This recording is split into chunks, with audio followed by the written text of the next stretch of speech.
The Flowering of the Strange Orchid by H.G. Wells and read by Christopher Halton. The buying of orchids always has in it a certain speculative flavour. You have before you the brown shriveled lump of tissue, and for the rest you must trust your judgment, or the auctioneer, or your good luck, as your taste may incline. The plant may be moribund or dead, or it may be just a respectable purchase, fair value for your money, or perhaps for the thing has happened again and again. There slowly unfolds before the delighted eyes of the happy purchaser, day after day, some new variety, some novel richness, a strange twist of the labellum, or some subtler coloration or unexpected mimicry. Pride, beauty, and profit blossom together on one delicate green spike, and it may be even immortality, for the new miracle of nature may stand in need of a new specific name, and what so convenient as that of its discoverer? John Smithia. There have been worse names. It was perhaps the hope of some such happy discovery that made Winter-Wedderburn such a frequent attendant at these sales. That hope, and also maybe the fact that he had nothing else of the slightest interest to do in the world. He was a shy, lonely, rather ineffectual man, provided with just enough income to keep off the spur of necessity, and not enough nervous energy to make him seek any exacting employments. He might have collected stamps or coins, or translated Horace, or bound books, or invented new species of diatoms, but as it happened he grew orchids, and had one ambitious little hothouse. "I have a fancy," he said over his coffee, "that something is going to happen to me today." He spoke as he moved and thought slowly. "Oh, don't say that," said his housekeeper, who was also his remote cousin, for something happening was a euphemism that meant only one thing to her. "You misunderstand me. I mean nothing unpleasant, though what I do mean I scarcely know. Today," he continued after a pause, "Peters are going to sell a batch of plants from the Andamans and the Indies. I shall go up and see what they have. It may be I shall buy something good, unawares. That may be it." He passed his cup for his second cupful of coffee. "Are these the things collected by that poor young fellow you told me of the other day?" asked his cousin as she filled his cup. "Yes," he said, and became meditative over a piece of toast. "Nothing ever does happen to me," he remarked presently, beginning to think aloud. "I wonder why. Things enough happen to other people. There is Harvey. Only the other week, on Monday, he picked up sixpence. On Wednesday his chicks all had the staggers. On Friday his cousin came home from Australia. And on Saturday he broke his ankle. What a whirl of excitement compared to me." "I think I would rather be without so much excitement," said his housekeeper. "It can't be good for you." "I suppose it's troublesome. Still, you see, nothing ever happens to me. When I was a little boy I never had accidents, I never fell in love as I grew up, never married. I wonder how it feels to have something happen to you, something really remarkable." That orchid collector was only 20 years younger than myself when he died, and he had been married twice and divorced once. He had had malarial fever 4 times, and once he broke his thigh. He killed a Malay once, and once he was wounded by a poisoned dart. And in the end he was killed by jungle leeches. It must have all been very troublesome, but then it must have been very interesting, you know, except, perhaps, the leeches. "I am sure it was not good for him," said the lady with conviction. "Perhaps not." And then Wedderburn looked at his watch. 23 minutes past 8. "I'm going up by the 11:45 train, so that there is plenty of time. I think I shall wear my alpaca jacket. It is quite warm enough, and my grey felt hat and brown shoes, I suppose." He glanced out of the window at the serene sky and sunlit garden, and then nervously at his cousin's face. "I think you had better take an umbrella if you are going to London," she said, in a voice that admitted of no denial. "There's all between here and the station coming back." When he returned he was in a state of mild excitement. He had made a purchase. It was rarely that he could make up his mind quickly enough to buy, but this time he had done so. "There are vandas," he said, "and a dendrobe and some palaeonophis." He surveyed his purchases lovingly as he consumed his soup. They were laid out on the spotless tablecloth before him, and he was telling his cousin all about them as he slowly meandered through his dinner. It was his custom to live all his visits to London over again in the evening for her and his own entertainment. I knew something would happen today, and I have bought all these. Some of them, I feel sure, do you know, that some of them will be remarkable. I don't know how it is, but I feel just as sure as if someone had told me that some of these will turn out remarkable.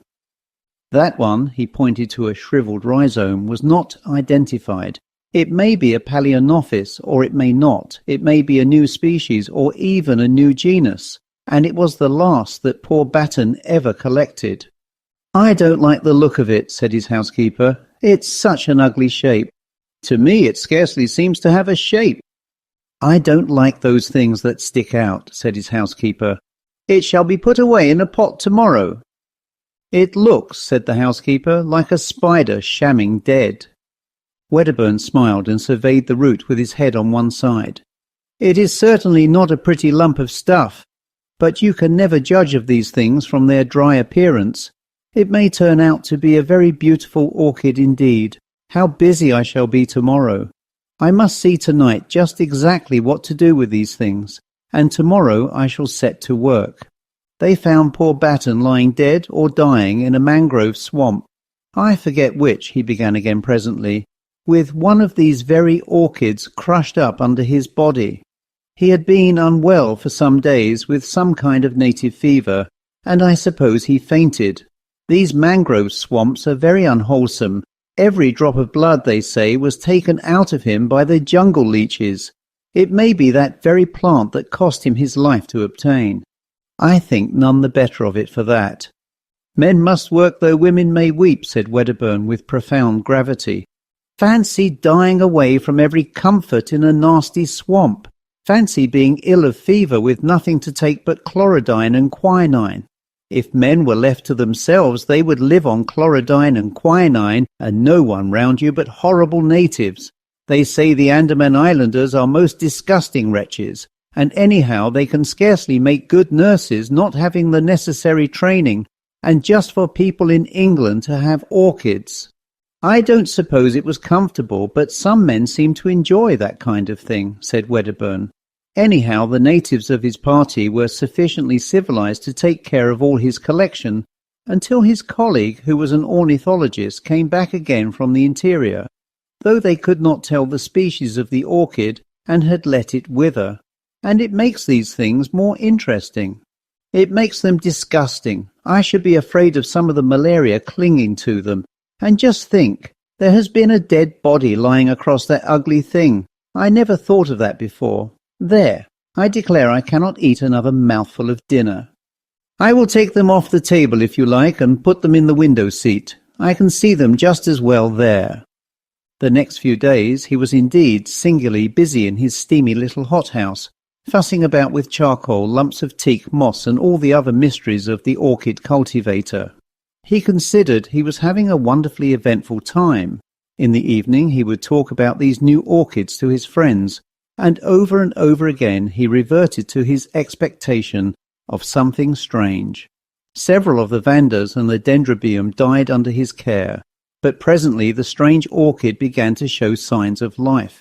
He was delighted and took his housekeeper right away from jam-making to see it at once. Directly he made the discovery. "That is a bud," he said, "and presently there will be a lot of leaves there, and those little things coming out here are aerial rootlets." "They look to me like little white fingers poking out of the brown," said his housekeeper. "I don't like them." "Why not?" "I don't know. They look like fingers trying to get at you. I can't help my likes and dislikes.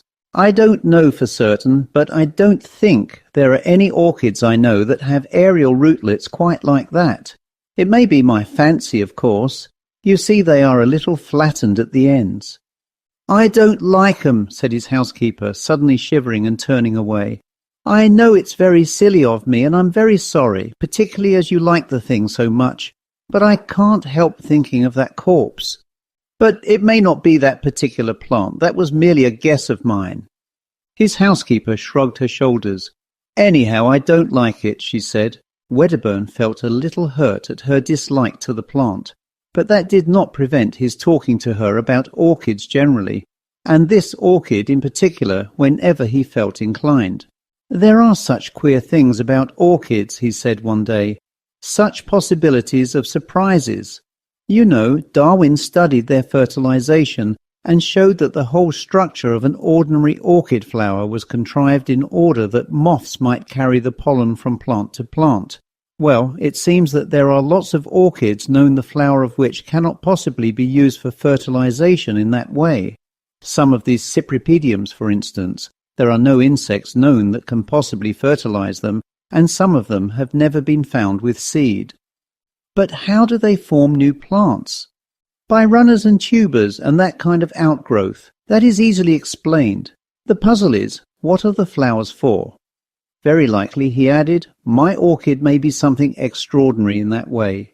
If so, I shall study it. I have often thought of making researches, as Darwin did, but hitherto I have not found the time, or something else has happened to prevent it. The leaves are beginning to unfold now. I do wish you would come and see them." But she said that the orchid house was so hot it gave her the headache. She had seen the plant once again, and the aerial rootlets, which were now some of them more than a foot long, had unfortunately reminded her of tentacles reaching out after something, and they got into her dreams, growing after her with incredible rapidity, so that she had settled to her entire satisfaction that she would not see that plant again, and Wedderburn had to admire its leaves alone. They were of the ordinary broad form and deep glossy green, with splashes and dots of deep red towards the base. He knew of no other leaves quite like them. The plant was placed on a low bench near the thermometer, and close by was a simple arrangement by which a tap dripped on the hot water pipes and kept the air steamy. And he spent his afternoons now with some regularity meditating on the approaching flowering of this strange plant. And at last the great thing happened. Directly he entered the little glass house, he knew that the spike had burst out, although his great Palaeonophis loae hid the corner where his new darling stood.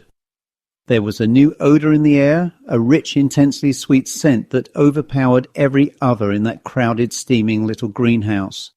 Directly he noticed this, he hurried down to the strange orchid. And behold, the trailing green spikes bore now 3 great splashes of blossom, from which this overpowering sweetness proceeded. He stopped before them in an ecstasy of admiration. The flowers were white, with streaks of golden orange upon the petals. The heavy labellum was coiled into an intricate projection, and a wonderful bluish purple mingled there with the gold.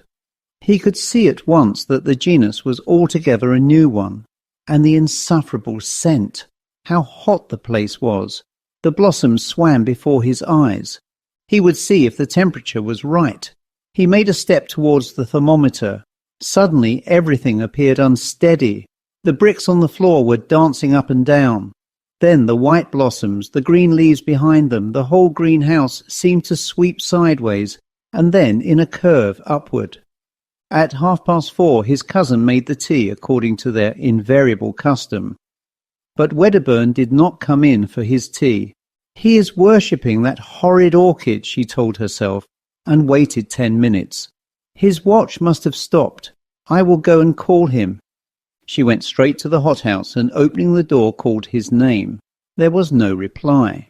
She noticed that the air was very close and loaded with an intense perfume. Then she saw something lying on the bricks between the hot water pipes. For a minute, perhaps, she stood motionless. He was lying face upward at the foot of the strange orchid. The tentacle-like aerial rootlets no longer swayed freely in the air, but were crowded together, a tangle of grey ropes, and stretched tight, with their ends closely applied to his chin and neck and hands. She did not understand. Then she saw from one of the exultant tentacles upon his cheek there trickled a little thread of blood. With an inarticulate cry she ran towards him and tried to pull him away from the leech-like suckers. She snapped 2 of these tentacles and their sap dripped red. Then the overpowering scent of the blossom began to make her head reel. How they clung to him! She tore at the tough ropes, and he and the white inflorescence swam about her. She felt she was fainting, knew she must not. She left him and hastily opened the nearest door. And after she had panted for a moment in the fresh air, she had a brilliant inspiration. She caught up a flower pot and smashed in the windows at the end of the greenhouse. Then she re-entered. She tugged now with renewed strength at Wedderburn's motionless body and brought the strange orchid crashing to the floor. It still clung with the grimmest tenacity to its victim. In a frenzy, she lugged it and him into the open air. Then she thought of tearing through the sucker rootlets one by one, and in another minute she had released him and was dragging him away from the horror. He was white and bleeding from a dozen circular patches. The odd-job man was coming up the garden, amazed at the smashing of glass, and saw her emerge, hauling the inanimate body with red-stained hands. For a moment he thought impossible things. "Bring some water," she cried, and her voice dispelled his fancies. When, with unnatural alacrity, he returned with the water, he found her weeping with excitement, and with Wedderburn's head upon her knee, wiping the blood from his face. "What's the matter?" said Wedderburn, opening his eyes feebly and closing them again at once. "Go and tell Annie to come out here to me, and then go for Dr. Haddon at once," she said to the odd-job man so soon as he had brought the water, and added, seeing he hesitated, "I will tell you all about it when you come back." Presently Wedderburn opened his eyes again, and seeing that he was troubled by the puzzle of his position, she explained to him, "You fainted in the hothouse." "And the orchid." "I will see to that," she said. Wedderburn had lost a good deal of blood, but beyond that he had suffered no very great injury. They gave him brandy mixed with some pink extract of meat, and carried him upstairs to bed. His housekeeper told her incredible story in fragments to Dr. Haddon. "Come to the orchid house and see," she said. The cold outer air was blowing in through the open door, and the sickly perfume was almost dispelled. Most of the torn aerial rootlets lay already withered amidst a number of dark stains upon the bricks. The stem of the inflorescence was broken by the fall of the plant, and the flowers were growing limp and brown at the edges of the petals. The doctor stooped towards it, then saw that one of the aerial rootlets still stirred feebly and hesitated. The next morning the strange orchid still lay there, black now and putrescent. The door banged intermittently in the morning breeze, and all the array of Wedderburn's orchids were shriveled and prostrate. But Wedderburn himself was bright and garrulous upstairs in the glory of his strange adventure. The end.